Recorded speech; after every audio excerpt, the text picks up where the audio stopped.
शुरू हुआ 7 अक्टूबर 2023 से, तब से हम इसको फॉलो कर रहे हैं। और कल जो पहला विचार मेरे मन में आया वो ये था कि ये फिलिस्तीन की जीत है। ये इजराइल की इसमें इजराइल और हमास का सवाल नहीं है। हाँ। इजराइल और हमास कल बैक फुट पे थे। ये जीत थी कल फिलिस्तीनियों की, ये जीत थी गजा के लोगों की, ये जीत थी उन लोगों की जिनके पास हथियार नहीं थे। देखिए, हमास तो हथियार से लड़ रहा था, इजराइल भी हथियार से लड़ रहा था, लेकिन जीत किसकी थी? ये उन फिलिस्तीनियों की जीत थी जिन्होंने लाख बम्बार्डमेंट के बाद भी अपनी जमीन नहीं छोड़ी। वो आखिरी तक वहां पे मौजूद रहे और उसे छोड़ के नहीं भागे। पूरी दुनिया चाह रही थी कि वो जमीन खाली कर दें और पीछे सरक जाएं, लेकिन फिलिस्तीनी डटे रहे। ये जीत फिलिस्तीनियों की है, ये जीत फिलिस्तीन की उन हजारों माओं की है जो वहां पे हर दर्द सह के जमी रही। ये उन बच्चों की जीत है जिनकी वहां पे मौत हुई और उसके बाद भी जो है बहुत सारे बच्चे वहां पे भूख प्यास से तड़पते रहे, लेकिन वो जमे रहे वहां पे। तो कभी तो मतलब यहाँ पे एक तरह से कभी तो सुबह आएगी, कभी तो यहाँ बेहतर हालात होंगे। ये जो कल की घटना थी, इसने एक बार फिर साबित कर दिया कि आप किसी भी दूसरे देश की जमीन पर जाके कब्जा नहीं कर सकते। ये हिस्ट्री है और ये हमेशा से होता रहा है और आगे भी ऐसा ही होगा। आप देखिए गजा, कहाँ बड़े बड़े मुल्क जिनके पास इतनी बड़ी सेनाएं हैं, इतनी बड़ी एयरफोर्स है, मिसाइल्स हैं, क्या नहीं है, लेकिन छोटी सी जगह है गजा। लेकिन गजा में फिलिस्तीनियों की हिम्मत जो है वो बड़े बड़े देशों के सेनाओं पर भारी पड़ गई। कल ये जीत फिलिस्तीन की थी, ये जीत ना हमास की थी। अगर आप मेरी व्यक्तिगत राय मांगेंगे, ना ये हमास की जीत थी ना इजराइल की जीत थी, ये फिलिस्तीनियों के हिम्मत की जीत थी, ये फिलिस्तीनियों के साहस की जीत थी और जो लोग उनके साथ खड़े हुए थे ये उनकी भी जीत थी। इसमें बहुत बड़ी भूमिका ईरान की भी है, अली खामेनी साहब की। बड़ा क्रेडिट ऐसे देशों को भी जाता है जो इस मुश्किल हालात में फिलिस्तीन के साथ खड़े रहे। बहुत सारे यूरोपीय देश हैं जिन्होंने आखिरी में इजराइल पर जबरदस्त दबाव बनाया। हम ऐसा नहीं कहेंगे कि उनका क्रेडिट नहीं है। बड़े सारे यूरोपीय देश हैं जिन्होंने आखिरी में जो है वो गजा के लिए, फिलिस्तीनियों के लिए बड़ा स्टैंड लिया। ये उन सब की भी जीत है। कल ये ह्यूमैनिटी की जीत हुई है फिलिस्तीन में। बिल्कुल सही कहा। अब आपका जो दूसरा सवाल है वो कि आगे क्या होगा, ये बात बहुत ज्यादा उलझी हुई है। कल देखिए काहिरा में जो बैठक हुई जिसमें डोनाल्ड ट्रंप समेत 20 से ज्यादा देशों के राष्ट्राध्यक्ष शामिल थे। गाजा पीस प्लान पे सिग्नेचर हुए, डॉक्यूमेंट साइन किए गए। इसमें बड़ी सारी चीजें ऐसी हैं जो अभी भी ग्रे एरिया है। एक होता है ब्लैक, एक होता है व्हाइट, एक होता है ग्रे एरिया, जिसमें अभी बहुत सारी चीजें तय नहीं है, सहमति नहीं बन पाई है, सहमति अभी नहीं है। इस पे सेकेंड दौर की बातचीत होनी है और यहां से कभी भी मामला यू टर्न ले सकता है। इसका बड़ा स्कोप बना हुआ है, जिसमें सबसे जो बड़ी बात है, देखिए पहली बात तो यह है कि इसमें डोनाल्ड ट्रंप तो शामिल थे ही, उसके साथ दुनिया भर के कई, अब्दुल फतेह अल सीसी मिस्र के जो राष्ट्रपति हैं वो थे, ब्रिटेन के प्रधानमंत्री कीर स्टारमर थे, जर्मनी के चांसलर फ्रेडरिक मर्ज थे, कनाडा के प्रधानमंत्री मार्क कार्नी थे, शहबाज शरीफ मौजूद थे।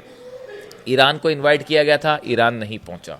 इसमें हमास और इजराइल नहीं थे। जो सबसे जो हैरान करती है कई चीजें मुझे तो कभी कभी इंटरनेशनल रिलेशंस में, कि गजा में जो सब कुछ हो रहा है उसमें दो पार्टी कौन है, इजराइल और हमास, और वो दोनों के दोनों कल इस काहिरा में जो समिट हुई इसमें मौजूद नहीं थे। गजा जो पीस प्लान साइन हो रहा था उसमें वो दोनों मौजूद नहीं थे। इसमें काफी कुछ चीजें बताती कि मामला गड़बड़ है। आपने कल अगर ट्रंप की स्पीच सुनी हो, आपने अगर कल नेतन्याहू की स्पीच सुनी हो, आपने कल अमेरिका की तरफ से कोई भी बयान सुने हो, तो एक बड़ी गौर करने वाली बात थी, किसी भी पॉइंट ऑफ टाइम पे डोनाल्ड ट्रंप ने ये बात नहीं कही कि हम एक स्वतंत्र देश के रूप में फिलिस्तीन को स्वीकार करेंगे। ये बात कहीं भी डोनाल्ड ट्रंप ने नहीं कही। आप पूरी स्पीच उठा के देख लीजिए। ये एक बड़ा मुद्दा आगे बनने वाला है, जो आप मेरे शब्दों को याद रखिएगा। फिलिस्तीन राष्ट्र को मान्यता न देने का मुद्दा आगे चल के एक बार फिर इस पूरे रीजन में एक विवाद का कारण बनेगा।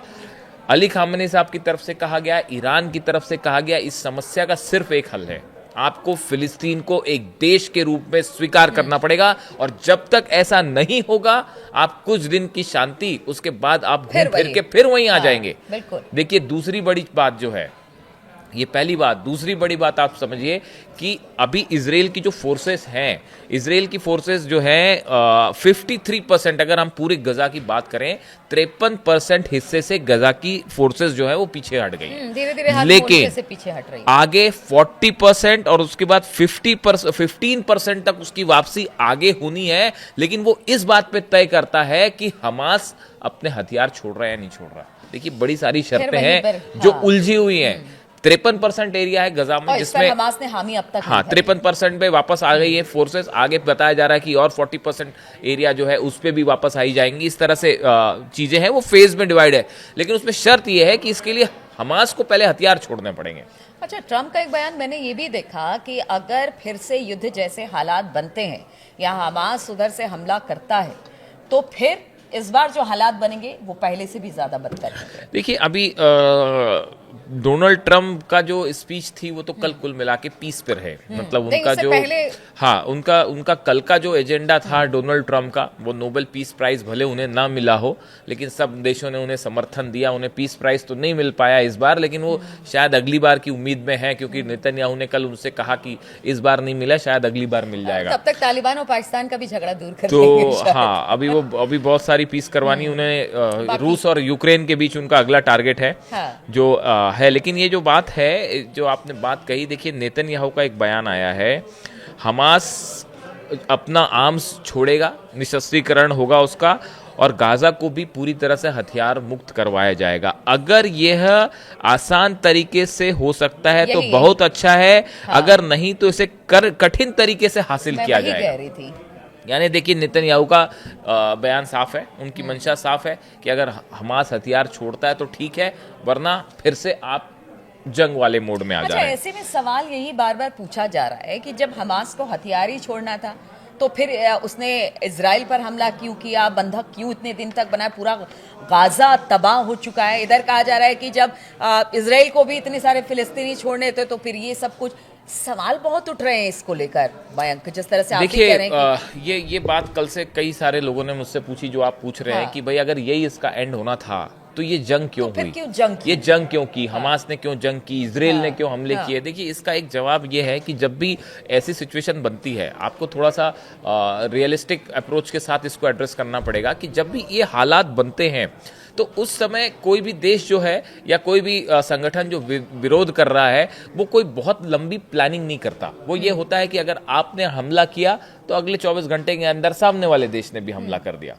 देखिए जैसे ईरान और इजराइल के युद्ध में हो रहा था, इधर से मिसाइल्स आ रही थी, उधर से मिसाइल्स आ रही, इधर से एयर स्ट्राइक करी इजराइल ने, उधर से उन्होंने मिसाइल मार दी। तो ऐसा ही बहुत कुछ जो है 7 अक्टूबर के बाद, जो 7 अक्टूबर को घटना हुई उसके बाद यहाँ जो गजा में हो रहा था वो एक प्रकार से आंख बंद करके हमले किए जा रहे थे। यानी कोई उस पर विजन नहीं था कि आगे हम क्या करना चाहते हैं, इसका कोई विजन नहीं था, हमला करना था। और दूसरी खत्म, युद्ध शुरू टाइप से, हाँ बस बात खत्म हो गई और युद्ध शुरू कर दीजिए। तो हमला करने के लिए हमले हो रहे थे। और जो बड़ा एजेंडा था, देखिए आप इसमें कोई शक नहीं है, इजराइल की तरफ से बार बार ये बात कही गई। बीच में कहा जा रहा था कि डोनाल्ड ट्रम्प भी इस प्रस्ताव में साथ दे रहे हैं कि गजा जो है, डोनाल्ड ट्रम्प ने तो कहा भी था कि जो फिलिस्तीनी है उनको गजा से हट जाना चाहिए, लेकिन ये बात हो नहीं पाई। आप समझिए प्लान तो साफ था इजराइल का कि फिलिस्तीनियों को गजा से हटा दिया जाए। इसके लिए सब कुछ किया गया। ये जो आखिरी आप देखिए पिछले 1.5-2 महीने में जो बम्बार्डमेंट्स हुए गजा में, जो जबरदस्त धमाके किए गए, और मतलब ये कोशिश क्या थी कि फिलिस्तीनियों को यहाँ से हटाया जाए, लेकिन वो हो नहीं पाया। एक सवाल और यहाँ पर, चूंकि दर्शक भी जानना चाहेंगे, अगर हमास हथियार छोड़ देता है, जिस तरह से पीस एग्रीमेंट पर तमाम देशों के लोगों ने साइन किया, अगर हमास हथियार छोड़ देता है तो क्या फिलिस्तीन को अलग राष्ट्र का दर्जा मिलेगा? क्या हमास की उसमें एंट्री हो जाएगी जो एक बॉडी बन रही है वहां पर वो मुद्दे हैं। तो मैं वही कह रही, यही वो मुद्दे हैं। अगर छोड़ देता, यार हमास ने तो हर जगह पर आगे बढ़ के उनकी बातों को माना है, ये वो मुद्दे हैं जिन पे अभी तक चर्चा ही नहीं हुई है। यही तो खास बात है।